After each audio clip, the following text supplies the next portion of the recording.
పూర్వకాలం నుంచే ఇక్కడ నడుపుకుంటూ వస్తున్నాం.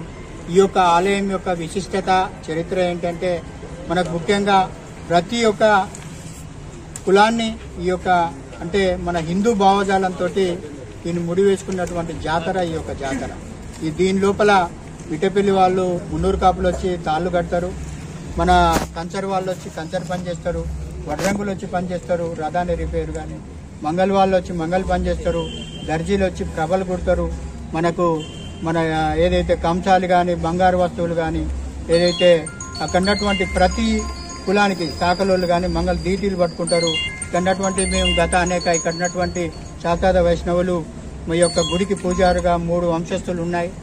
దాని లోపల ముఖ్యంగా వరయోగుల వంశము, కుర్మాచలము, జగన్నాథ వంశస్థులు అనేక సంవత్సరాలుగా ఈ యొక్క రథాన్ని ఎంతో అత్యంత వైభవంగా నడిపించుకుంటూ వస్తున్నారు. గత సంవత్సరం కూడా కొండమురళి గారు, మన సురేఖక్క గారు వచ్చిన వెంటనే మేము ఈ యొక్క ఆర్గనైజేషన్ లోపల ఈ యొక్క జైన్ కాకుండానే మీకు ఏం కావాలి గుట్టకు అని అంటే మాకు ఏది అడిగినా కానీ ఇప్పటి వరకు అన్ని అభివృద్ధి కార్యక్రమం లోపల ఇచ్చుకుంటూ వస్తున్నది.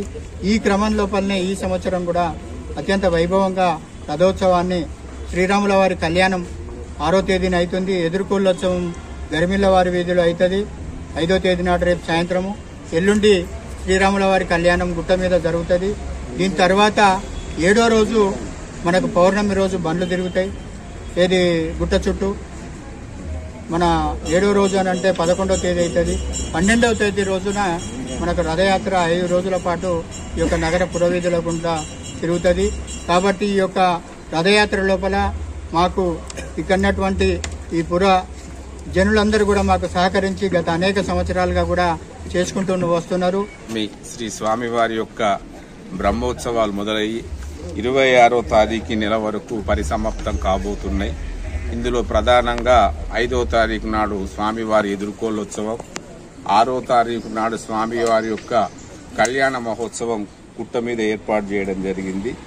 అదేవిధంగా 12వ తారీఖు నాడు పౌర్ణమి స్వామివారి యొక్క గోవిందరాజు యొక్క గుట్ట చుట్టూ కూడా బండ్లు తిరిగే కార్యక్రమం మొదలు కాబోతుంది.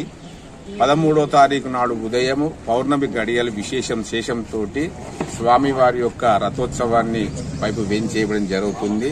మళ్లీ 16వ తారీఖు నాడు మధ్యాహ్నం స్వామివారికి హనుమాన్ల గుడి స్థలం దగ్గర ధూపోత్సవం కార్యక్రమం జరుగుతుంది. ఆ రోజు సాయంకాలం స్వామివారికి చక్రతీర్థం జరుగుతుంది. తెల్లారి 18వ తారీఖు నాడు సాయంకాలం స్వామివారికి పుష్పయాగం కార్యక్రమాలు జరుగుతున్నాయి. కావున భక్తులెల్లరూ కూడా స్వామివారి యొక్క బ్రహ్మోత్సవాల్లో పాల్గొని తీర్థ ప్రసాదాలు స్వీకరించి స్వామివారికి చెందవలసిన వస్తు రూపేణా ధన రూపేణా ఇంకా ఏ రూపకంగా దేవాదాయ ధర్మాదాయ శాఖ కార్యనిర్వహణ అధికారి గారికి చెంది బాగా స్వామివారి యొక్క సేవలో నేరుగా పాల్గొనవలసిందిగా భక్తులను విన్నపం చేస్తున్నాం.